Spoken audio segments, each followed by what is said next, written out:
Ever felt frustrated being told PMS, heavy bleeding, and cramping are just normal parts of life? You are not alone. I loathed my monthly cycle for decades. That all changed when I earned 3 health coaching certifications, discovering something incredible. Your period is vital. It is an outward sign of your inner health, and it holds the key to unlocking your full potential. I've been there battling heavy, painful periods, and I turn them into cycles with minimal PMS and cramping. Today, I'm on a mission to share that information with you. Pour a cup of your favorite drink, get comfy, and grab your headphones as we embark on a candid and empowering journey of self-discovery. Together, we'll demystify menstrual cycles, explore cyclical living, delve into natural birth control, and guide parents through those crucial period talks with tweens and teens. It's time to break the taboo around menstruation and embrace the wisdom it holds. I'm your host, Heather Allmendinger, and this is the Embracing Flow podcast. Hello, everyone, and thank you for joining us on Embracing Flow. I'd like to introduce our guest today, an expert at Embracing Flow, Jessica Hammock. Welcome, Jessica. How are you today? I'm doing great. I'm so excited to be here. I love that you are here today, Jessica. Listeners, here is why Jessica is visiting us on Embracing Flow. She is passionate about heart, mind, and body wellness. She endeavors to teach others about emotional and mental health, helping them unwind the treasure from the trauma to walk in the truth of their identity, and empowers them to break free of what is holding them back to nurture the best version of themselves. Jessica is the founder of Vibrant Voice Coaching, Consulting, and Counseling. She serves as an identity breakthrough coach. She is a licensed trauma specialist. She's a podcast host. She's a speaker and an author.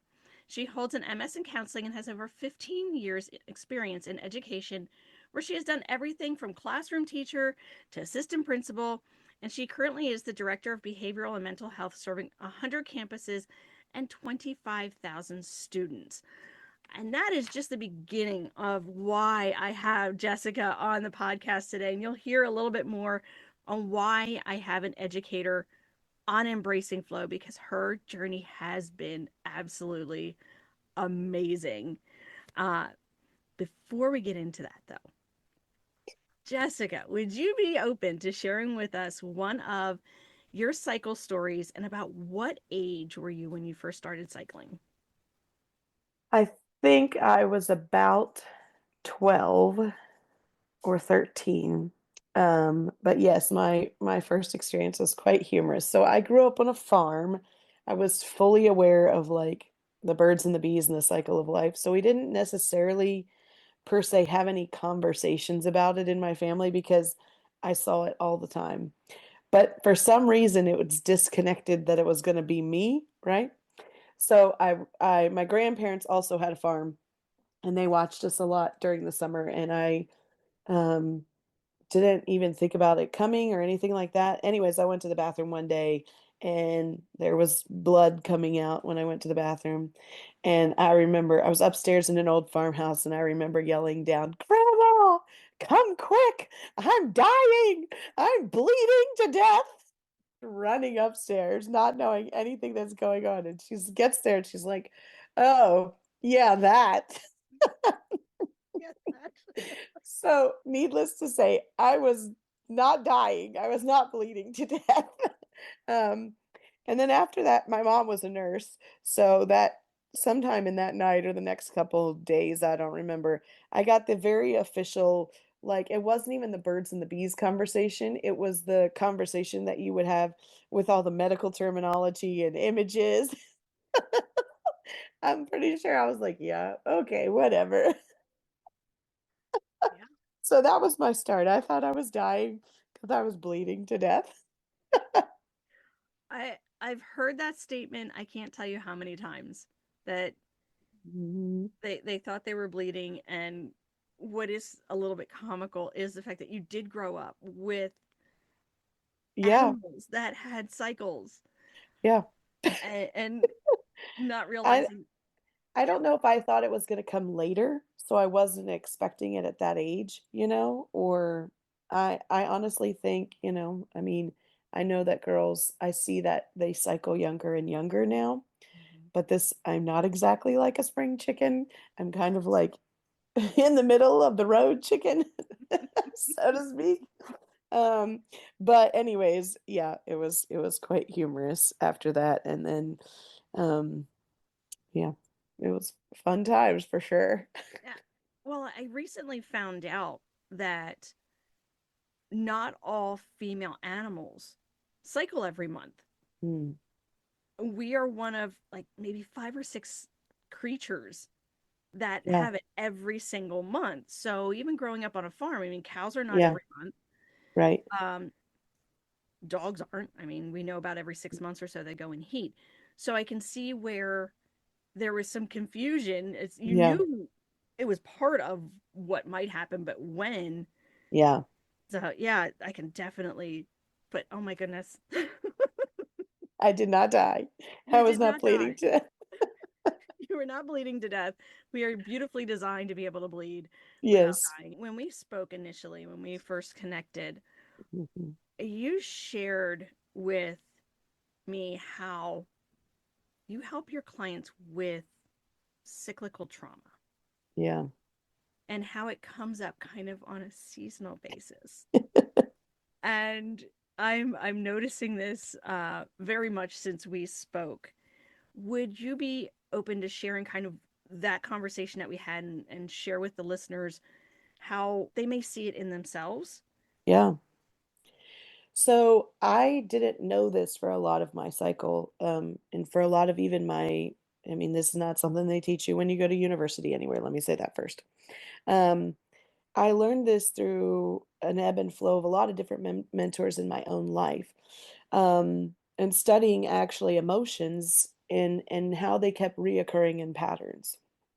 And it's really easy when you get into something that's difficult for you, no matter what it is, whether it's difficult in the moment, just one thing, or if it's a difficult big thing that feels overwhelming in the moment, to get into this space where you're like, what's wrong with me? Like, why am I still experiencing this? And I have, that's where I find a lot of people. They're like stuck in that emotional moment or that emotional situation, and what I've learned over time is to pay attention to seasons and patterns.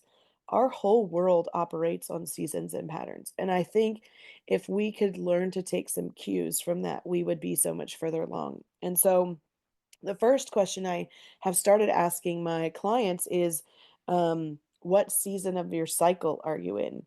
And they kind of look at me like, you're crazy, Jessica. What does that have to do with anything about why I'm either ticked off or like sobbing uncontrollably? But I tell them, and some of your listeners may be familiar sort of with this concept, but our when we are menstrual bleeding, it is our winter. We're shut down.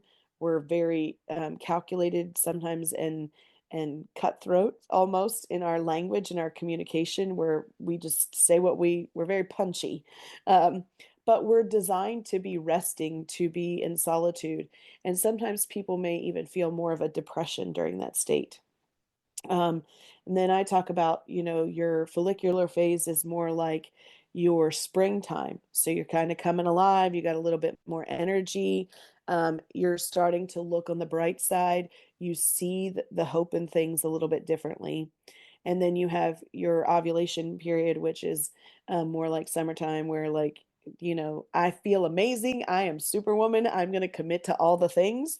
I'm going to say yes to it. It's going to be awesome. I am going to conquer the world and do everything I can. Feelings of euphoria. Depending on the type of people you have in your life, they may look at you and be like, you're kind of bipolar. Like 2 weeks ago, you're depressed and now you're euphoric. What the heck is wrong with you? And then your luteal phase is really that fall season of life. And it's kind of like trying to clean everything up because your body knows you're going to go into rest mode or need to go into rest mode. And interestingly enough, most women find me at the luteal phase because they're having a complete breakdown. And what I tell them is our bodies are trying to heal things so that we can adequately rest. And oftentimes what it's trying to heal and clean up is not necessarily just the emotions and the projects and the situations from this cycle. It could be from 6 months ago, from 3 years ago. And so they have a lot of emotions. They can be sad, angry, frustrated, but it's off their norm. And the world wants to define this as like, oh, you're just PMSing, and dismiss it in such a derogatory way almost.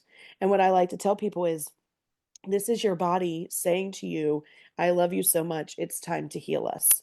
And now is the time to heal us. Now, what I've since that was like my initial uncovery. What I also tell people is there's macro levels of energy that in the world can also influence our cycles. So we are right now, we've just transitioned in Western culture to quarter one. As of January 1st, we're now in quarter one.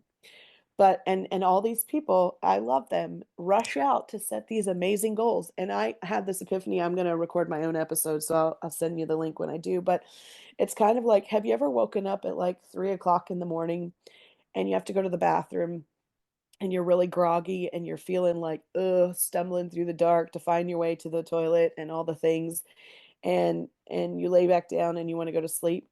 Okay. At that exact moment, do you want somebody to ask you what your big dreams and goals are for the whole year and the things you can accomplish? Heck No. no. You're like, I want to roll over. My mind needs to stay in shut off mode so I can fall back to sleep. But that's what we do. We wake up in the middle of the night, essentially, in seasons, and we're like, hey, let's set these new goals and let's run out and conquer the world. Let me tell you something.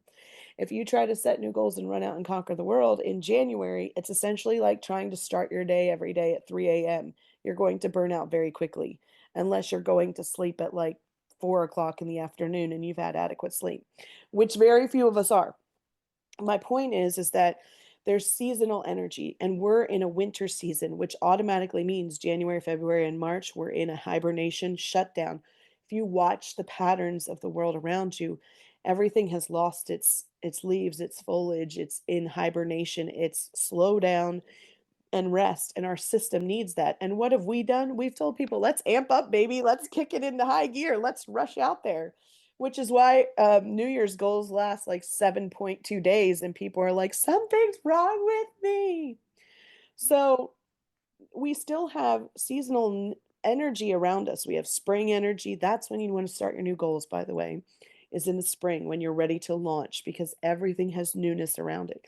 You have summer energy. So if you're kicking off businesses and things like that, you need to know that most of the world is on summer break.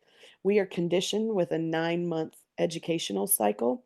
So when June hits, June, July, and August, people are in fun play mode. So sometimes launching new things in fun play mode doesn't get you the same results. And then we have September, October, November, and or October, November, December is like Q4, that hustle energy of like, let's get it all done, get the sales in, everything's rushing. And that can produce a lot of overwhelm and chaos because we're rushing to get the goals done, to land in black, to have all the fun, do all the things before we shut this party down on January 1st. But somehow we've told people, oh, by the way, you got to start everything new on January 1st. It's kind of messed up.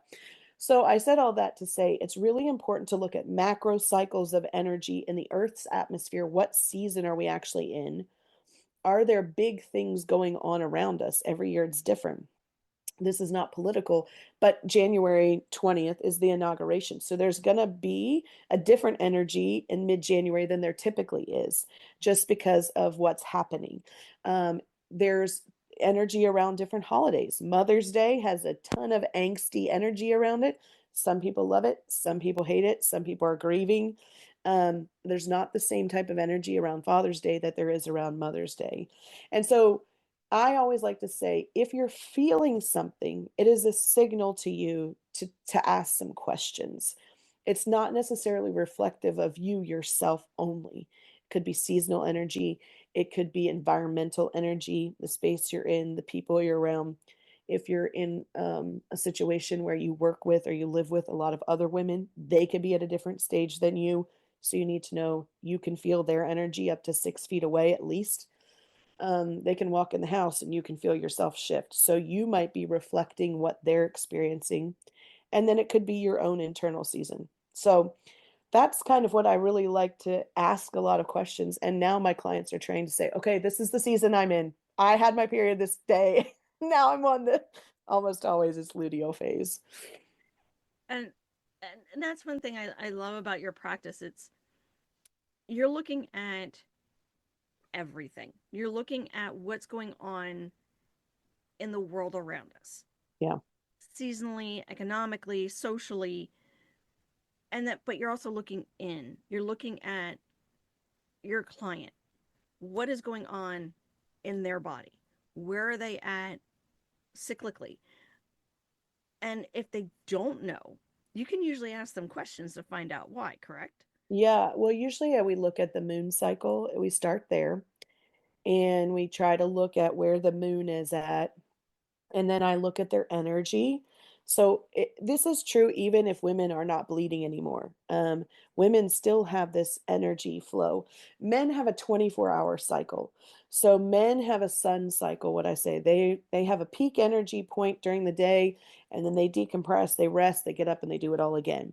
And women are an ebb and flow through the course of like 28 to 30ish days. And that happens whether you bleed or not, whether you are having cycle problems, whether you're not, whether you're and you're in menopause end stages, whether you haven't even started, everybody has that cyclical pattern. So even if they don't know, what I have them pay attention to is when they feel the most tired, when they feel the lowest, versus sometimes it comes out in how they communicate. They have more flow to their words. They feel a little bit easier in doing things, or they put a bunch of stuff on their calendar. So we kind of look at their activity level, their communication, all of these things, even if they don't know their cycle. And some will say, well, my cycle's messed up. I'm like, okay, well, let's pay attention. Does your energy level and does your communication still match a 30-day cycle, or has it changed with the length of your bleed? So if you are not bleeding for 60 days, are you having a double energy cycle in that bleed time or not? The other thing I like to pay attention to, and your readers maybe from or lit readers, listeners maybe familiar with. Did that Some earlier. somebody may read the transcript or something, They might have a closed caption. Anyways, is the red moon cycle versus the white moon cycle. And that just means that you might be bleeding on a full moon versus bleeding on a new moon. And so we kind of look at that context of like, don't compare yourself to somebody else around you, but being more awareness to it. And kind of thinking about, okay, what is my ebb and flow? So I have them track that energy level because the body really is trying to help us navigate life. It gives us all kind of cues, and we are designed to heal ourselves and our system. And I think that's one thing that we lose sight of because the emotions feel uncomfortable. And there's even, which you sort of mentioned, this idea of trauma. There's even cyclical patterns that we are ourselves have in years or in times.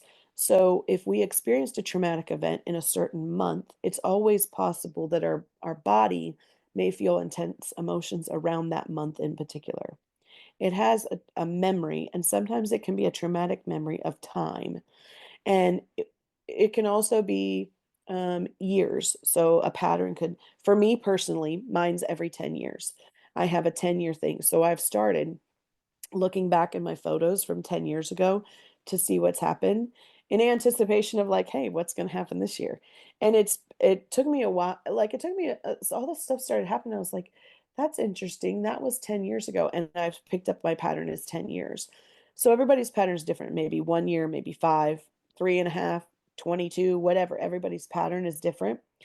But I would challenge you when you have these emotions rise up, or really like it seems like everything's falling apart. Maybe it's tied to a month, or maybe it's tied to a pattern in time. And paying attention to that gives yourself space to kind of heal that pattern. So you have a different outcome the next time the pattern comes around. Yeah, I'm finding, as I shared before we started the recording, December of Hmm. 2024 was end of December 2024, the last week was very challenging for me. Hmm. And I don't know if it's turning into every so many years or if it's looking like it's almost annual. Yeah. Going into it's transformational. It, Hmm. it's not it's almost like I'm going into, I don't want to say chrysalis because it's not turning me into mush like it does a caterpillar before the butterfly, Yeah. but it is definitely a cocoon. It is definitely transformational. It's chipping away at some of the blocks. Um, between, I mean, I in trauma for December into December. December 28th is the anniversary of my late husband's death. Mhm. Mhm. So that date, some days it's like any other day. Some days it hits me. This year, I don't know how exactly it hit because I had a lot of other stuff going on between the 27th having to um, go to the vet and make the decision to euthanize our one dog. Mhm. She was having seizures almost all day Christmas, unexpectedly. She's not a Yeah. seizure. That's not a thing she had.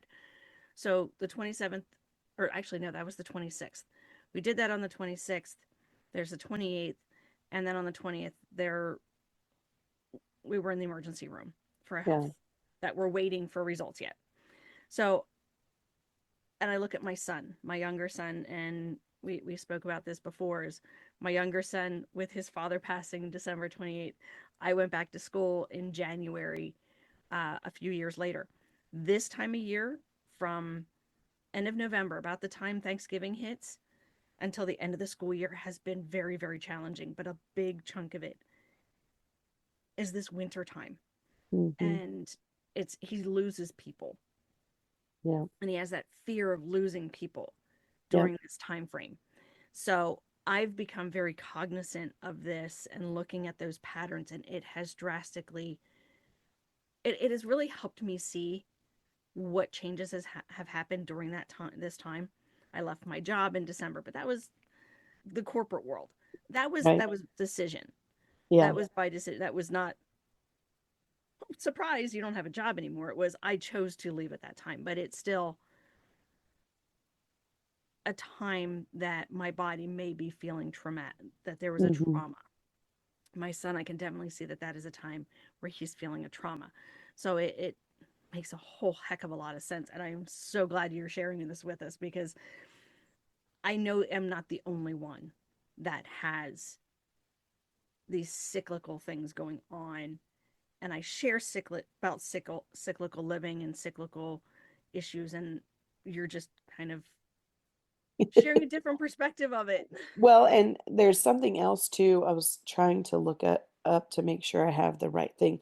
There's actually different windows of time that are meant for um like different healings as well. So kind of special seasons, and they call them windows of reconciliation. And so March 10th through the 30th is a reconciliation with community, and that can also mean like family too. June 10th through the 30th is the reconciliation with land. So sometimes property stuff, housing things, land situations. September 10th through the 30th is a reconciliation with like God and the universe.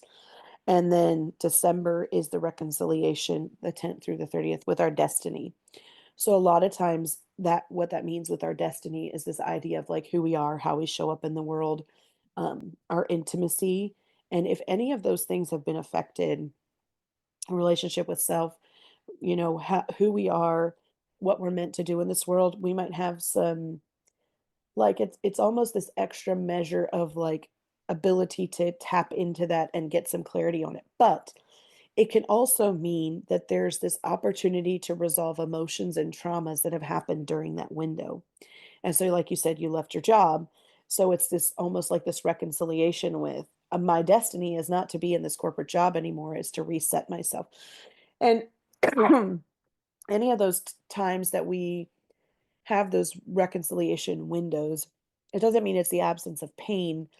What it means is that we have the opportunity to work through things to kind of almost level up in certain areas, to really make changes, make adjustments, and say, I'm moving forward. But you did mention something too that I think is important for readers to know. Readers, I know. Listen, I started this thing now. Sorry. Sorry, I started it before you. The listeners to know. They're going to be reading our lips. That's what it is. Yeah, for the listeners to know is that um, behaviors can also these emotional things that are seasonal can also impact our spouses or significant other and children, and they can also impact our animals. And so, all of those things, we're all energetic beings. We have, emotions in us, energy and motion. And all of us can feel those things. And if they're not resolved, and what I mean by resolved is worked through or processed. It doesn't all have to be in therapy, quote unquote. It can be done a variety of different ways.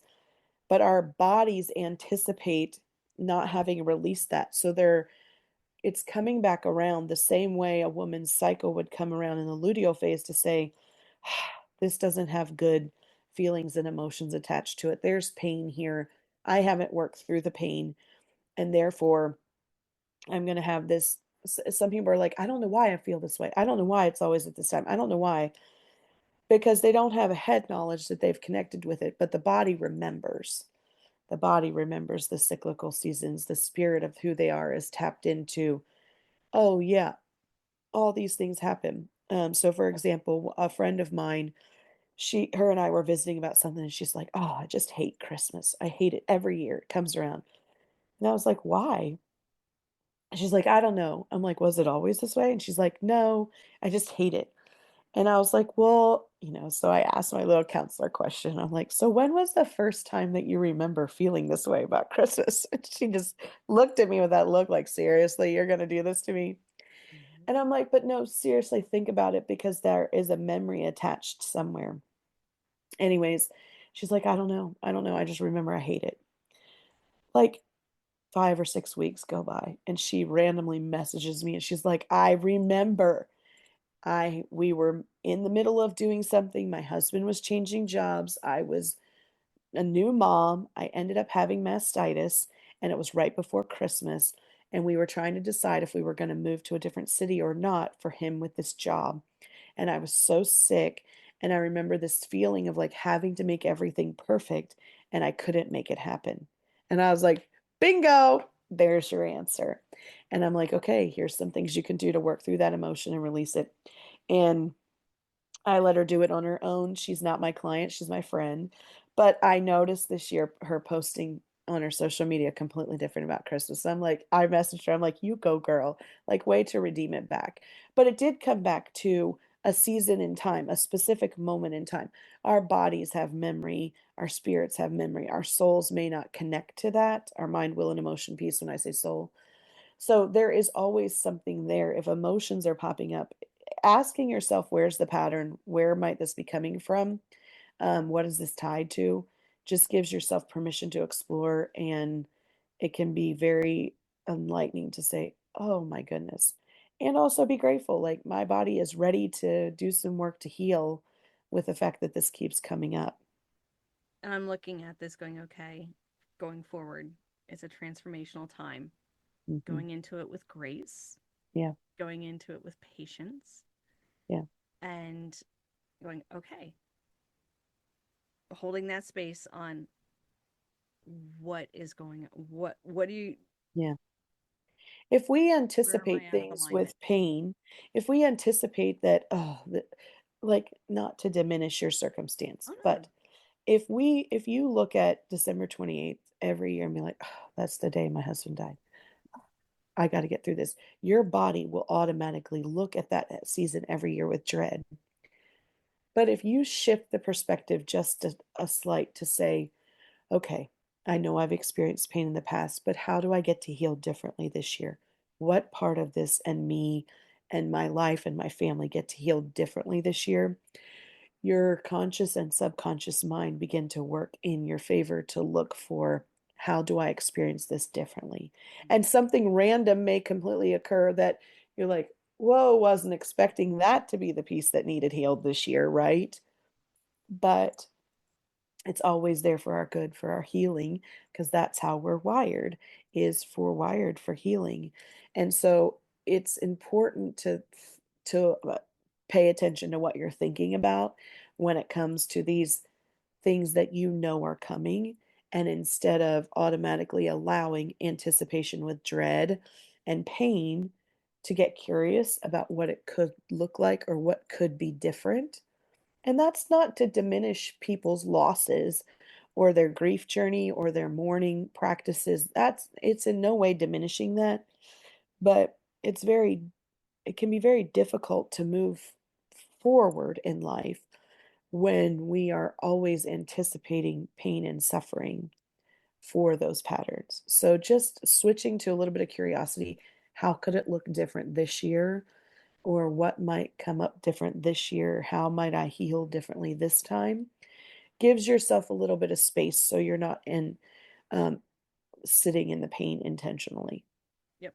Nope. Like I said, some years I forget what day it is. Yeah, And I'm like, oh, that was yesterday, or it was a really good day today. yeah, And then other years, even this year, it wasn't that it was bad. It wasn't that I was an emotional mess. yeah, Um, it just was something else that's like, oh yeah, that is today. yeah, In addition to the other things that I was yeah, dealing with this week. Uh, so but I keep that space. I look for the positive. My mother yeah. calls me the queen of lemonade. So I do have my juicer turned on. I'm making some lemonade because I've got a lot of lemons sitting ready to be juiced. But yeah, that way I can heal, and that way it's it's a journey. Yeah. And we go through that process. I know you've had other journeys that you've used Yes. this in, um, but I know right now that I'm I'm in late follicular, so I'm not quite sure where my head. Well, I know where my head's at. My head's at everywhere. Um, Listen, we're still in what they call Blur's Day kind of week, yeah, where everything is a little bit blurry for the last 2 weeks, like kids are out of school.